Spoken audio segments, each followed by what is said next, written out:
नमस्कार.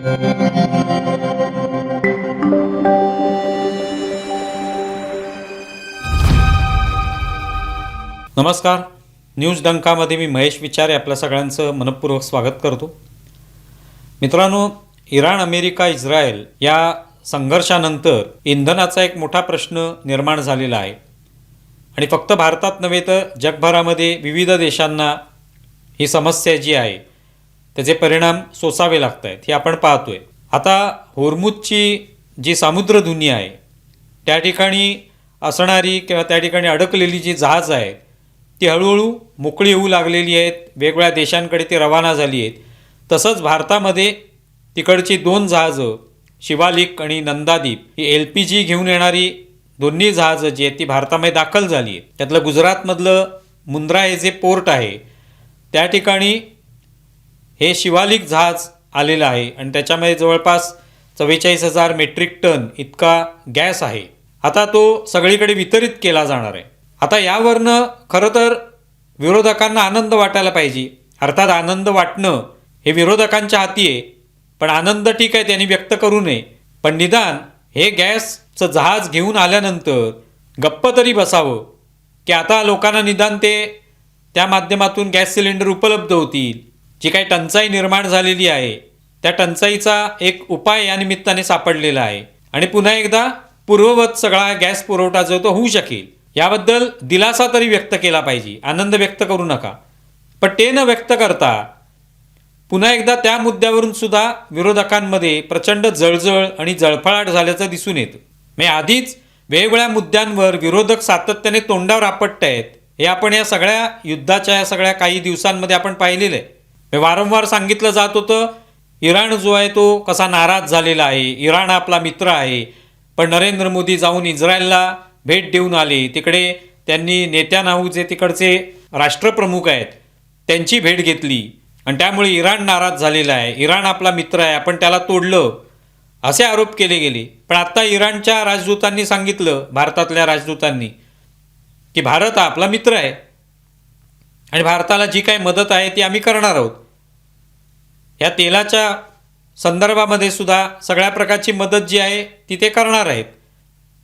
गॅसच्या त्या 2 बोटी 2 जहाजं ही पाठवण्यास त्यांनी परवानगी दिली. मग कुठे इराण नाराज आहे? विरोधकांनी हे नरेटिव्ह पसरवलं, ते फेल गेलं. आता निदानी गॅसची जहाजं इथे आल्यानंतर त्याच्यामुळे लोकांना दिलासा मिळणार आहे त्याबद्दल काहीतरी कौतुक करावं किंवा दिलासा मिळाला एवढं तरी बोलावं. पण त्याऐवजी उभाटाचे खासदार संजय राऊत काय म्हणतात, तर आम्ही म्हटलं होतं त्या पद्धतीनेच हे जहाज जे आहे ते गुजरातला गेलं. मग गेल्या काही वर्षापासून जो एक वेडेपणा सुरू आहे की एखादा प्रकल्प महाराष्ट्राच्या बाहेर गेला, गुजरातला गेला, तर बघा सगळे प्रकल्प कसे गुजरातला चाललेले आहेत. गुजरातलाच सगळे प्रकल्प गेल्यामुळे कसं महाराष्ट्राचं नुकसान होतंय असं सांगण्याची एक परंपरा उभाटा शिवसेनेने सुरू केली. आणि त्यावेळेला आपण पाहिलं अनेक पत्रकार परिषदा घ्यायच्या रोज आणि कसे प्रकल्प गुजरातला चालले त्याविषयी सांगायचं. प्रत्यक्षात त्यातल्या अनेक गोष्टी ज्या त्यातल्या किचकट गोष्टी असतात, कागदोपत्री ज्या गोष्टी असतात त्या सर्वसामान्य माणसाला माहिती नसतात. पण तेव्हापासून ही प्रथा सुरू झाली की सगळं कसं गुजरातला चाललंय. त्यानुसार संजय राऊत म्हणाले, बघा आम्ही म्हणालोच होतो की बोट गुजरातलाच जाईल, तशी ती गुजरातला गेली. आता सगळं तेल गुजरातमध्ये उतरवलं जाणार, सगळा गॅस गुजरातच्या लोकांना पहिल्यांदा दिला जाणार आणि नंतर तो देशाला इतर लोकांना जो आहे तो पाठवला जाणार. आम्हालाही माहितीच होतं आधीपासून असं होणार. अशा पद्धतीने पक्षपातीपणा केला जाणार. आता यावर हसावं की रडावं हा प्रश्न निर्माण होतो. म्हणजे टीका एका मर्यादेपर्यंत ठीक आहे, पण याच्यात टीकाही नाही. आपला किती जळफळाट होतोय, आपली किती जळजळ होते हेच याच्यातून दिसून येतं. मी काही दिवसांपूर्वी काय सांगितलं जात होतं की ही जहाजं जी निघालेली आहेत तिकडून होर्मुझच्या सामुद्रधुनीतून ती काय भारतात येणार नाही आहेत, ती अमेरिकेत जाणार आहे. अमेरिका कुठे, होर्मुझची सामुद्रधुनी कुठे, याचा कशाचाच विचार नाही. काही आपण त्याच्यावर व्यक्त व्हायचं. मग काय ती जमिनीवरनं जाणार आहेत की हवेतून उडून अमेरिकेला जाणार आहेत? आणि आता ती भारतात आली आहेत तर गुजरातमध्ये का दाखल झाली? मग संजय राऊत यांना दिलासा मिळेल या पद्धतीने ती जहाजं भांडूपमध्येच यायला पाहिजे होती. तिकडे त्यांचं निवासस्थान आहे, पण ते भांडूपलाही येऊ शकत नाही. तिकडे काही समुद्र किनारा नाहीये. आता दावा जो ते करतायत की तो गुजरातला का गेलेला आहे, तर गुजरातलाच जाणार ना. गुजरात हे पश्चिमेला असलेलं राज्य आहे आणि त्या ठिकाणी हे मोठं बंदर आहे आणि त्या मुंद्रा पोर्टवर अशी मोठी मोठी मालवाहू जहाजं सगळी तिकडे येतात आणि तिथून तो माल उतरवला जातो आणि मग भारतात वेगवेगळ्या ठिकाणी वितरित होतो.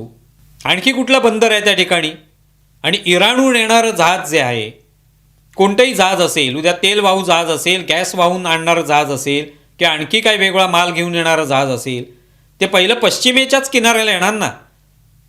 की इराणवरून आलेलं जहाज जे आहे ते थेट विशाखापट्टणमला जाईल की तामिळनाडूमधल्या कुठल्या तरी किनाऱ्याला लागेल? सर्वसामान्यांना हे सगळं कळतं, पण विरोधक अशा पद्धतीचे हास्यास्पद दावे करतात आणि त्यांना वाटतं असे दावे केल्यामुळे आपल्याला 4 मतं पडतील, पुढच्या वेळी तरी नक्कीच आपण निवडून येऊ, अशी त्यांची एक कल्पना आहे. त्यामुळे पश्चिमेला गुजरात हे राज्य आहे, त्या ठिकाणच्या किनाऱ्यावर स्वाभाविकच इराणमधनं, पश्चिम आशियामधनं आलेलं जहाज जे आहे ते तिकडेच त्याच बंदरामध्ये येणार आणि तिकडून ते वितरित होणार. ती काळजीसुद्धा सरकारने घेतलेली आहे की सगळं जे काही गॅस आहे तो सगळा गुजरातमध्ये न आणता गुजरातमध्ये अर्धा गॅस तिथे काढायचा आणि तो भारताच्या वरील भागामध्ये वितरित करायचा आणि उरलेला गॅस, अर्धा जो गॅस आहे तो पुन्हा ते जहाज थेट दक्षिणेकडे पाठवायचं, दक्षिणेच्या किनाऱ्याला पाठवायचं, मंगलोरला, आणि तिकडे तिथे तो गॅस उतरवला जाईल आणि तो दक्षिण भारतामध्ये वितरित होईल. अन्यथा तो रस्तामार्गे वितरित करावा लागला असता, पण त्याला आणखी विलंब लागला असता. म्हणून सरकारने हे पाऊल उचललेलं आहे. म्हणजे सरकार याच्यावरचा उपाययोजना करते.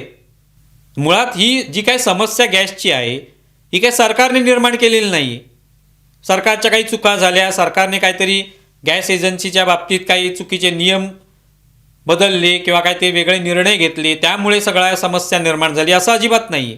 हे युद्ध सुरू झाल्यानंतर सगळीच जहाजं तिथे अडकून पडल्यामुळे स्वाभाविकच इकडे गॅसचा पुरवठा होऊ शकलेला नाही आणि त्याच्यावर उपाययोजना करण्यात आली. आता तो गॅस उपलब्ध होईल. आपण पाहतोय का कुठे की हा गॅस जो आहे तो घरगुती वापरासाठी जो LPG वापरला जातो, घराघरामध्ये काहीतरी लोकांमध्ये प्रचंड संताप आहे असं आपल्याला दिसत नाही. रांगा लागलेले आहेत, पण या रांगा कशासाठी लागल्या आहेत? तर लोकांना एक भीती होती जी सातत्याने एक पॅनिक तयार केलं गेलं. विरोधकांनी प्रामुख्याने ते तयार केलं की आता गॅसची टंचाई सुरू झाली, गॅसची टंचाई सुरू झाली किंवा गॅस आता मिळणारच नाही, 2-2 महिने वाट बघावी लागेल. अशा पद्धतीने वक्तव्य केल्यानंतर लोकांनाही वाटायला लागलं की आपल्याला आत्ता आपल्याकडे सिलेंडर आहे, पण पुढच्या महिन्यात जर मिळालं नाही तर, म्हणून लोकांनी बुकिंग करायला सुरुवात केली, रांगा लावायला सुरुवात केली. ज्यांच्याकडे अतिरिक्त एक सिलेंडर असतो तो घेऊन लोक तिथे त्या ठिकाणी त्या एजन्सीजवळ गेलेले आहेत. त्यातून रांगा निर्माण झाल्या. पण सर्वसामान्य माणसाला आता ज्या पद्धतीने त्यांनी निर्णय घेतले सरकारने की असं गॅस बुकिंग तुम्हाला करता येणार नाही, तुम्हाला पाहिजे तसं, त्यानुसार त्या रांगा कमी झाल्या आणि आता जसा हवा तसा गॅस तो त्याला मिळू शकतो. दुसरी गोष्ट, सरकारने काय काळजी घेतली की फक्त घरगुती गॅसच मिळेल हे पाहिलं. रेस्टॉरंट, हॉटेल यांना गॅस तुर्तास देण्यात येणार नाही किंवा कमी प्रमाणात देण्यात येईल. कारण ती काही गरज नाही आहे लोकांची. प्राधान्य कशाला आहे तर घरगुती गॅसला. घरामध्ये जेवण बनवता आलं पाहिजे, घरात जे काही आवश्यक आहे गॅस त्याचा उपयोग व्हायला पाहिजे. हॉटेलमध्ये एक वेळ नाही गेला, उशिरा गेला तरी चालू शकेल. म्हणून आपल्याला बातम्या पाहायला मिळतात, अमुक ठिकाणचं वडापाव केंद्र बंद झालं, अमुक ठिकाणचं रेस्टॉरंट बंद झालं, अमुक ठिकाणच्या वसतिगृहामध्ये जे आहे तो गॅस मिळत नाही, त्यामुळे मुलं जी असतील तिकडे विद्यार्थी असतील त्यांच्या जेवणाचा प्रश्न निर्माण झाला. का निर्णय घेतला सरकारने की घरगुती गॅस उपलब्ध व्हावा, म्हणून व्यापारी तत्वावर जो गॅस विकला जातो तो तेवढ्या प्रमाणात विकला गेलेला नाही, त्याच्यावर थोडे निर्बंध आणले. बरं, एवढं सगळं घडत असताना इतक्या दिवसात कुठे पेट्रोल पंपाच्या बाहेर प्रचंड रांगा लागल्यात, लोक कंटाळलेले आहेत, लोकांना अधिक रकमेने तेल किंवा पेट्रोल विकत घ्यावं लागतं असं दिसलेलं आहे का? तर नाही. त्याची काळजी सरकारने घेतलेलीच होती. म्हणजे एवढं सगळं होत असताना सुद्धा जो जळफळाट दिसून येतोय विरोधकांचा, की प्रत्येक गोष्टीत काही ना काही सरकारला योग्य पद्धतीने तिथे मार्ग सापडतोय, सरकार त्यातून मार्ग काढते. इराण आणि भारताची काहीतरी शत्रुत्व निर्माण झाल्याचं भावना विरोधक निर्माण करतायत, पण इराणचेच लोक सांगतायत की आमचा भारत मित्र आहे आणि आम्ही त्यांना सर्व मदत करणार आहोत, ही जहाजं आम्ही पाठवणार आहोत. म्हणजे कुठेच समस्या अशी दिसत नाही आहे. टंचाई नक्कीच आहे, पण ती या सगळ्या युद्ध जे घडलेलं आहे युद्धाच्या पार्श्वभूमीवर ही सगळी समस्या निर्माण झालेली आहे आणि ती येत्या काळात निवळणार आहे. जर आत्ताही 2 जहाज आले तसे आणखी जहाज येऊ शकतील, आणखी वेगळ्या पद्धतीने गॅस उपलब्ध होईल आणि तो पुरवला जाईल. म्हणजे हे जे काही अशी वक्तव्य केली जातात, जे संजय राऊत यांनी वक्तव्य केलं, गुजरातला जाणीवपूर्वक ते जहाज नेण्यात आलं, त्यातून जळफळाट किंवा जळजळ सगळ्या विरोधकांची दिसून येते. ही जळजळ एवढी आहे, हा जळफळाट एवढा आहे की गॅस जाळल्यानंतर तो जेवढा ज्वलन क्षमता असते त्याच्यापेक्षाही जास्त जळजळ आहे, असं ज्यातून पाहायला मिळतं आपल्याला. तुम्हाला व्हिडिओ कसा वाटला आहे जरूर कळवा. आमचा व्हिडिओ जास्तीत जास्त लाईक करा, शेअर करा आणि आमचं यूट्यूब चॅनल सबस्क्राईब करा. धन्यवाद.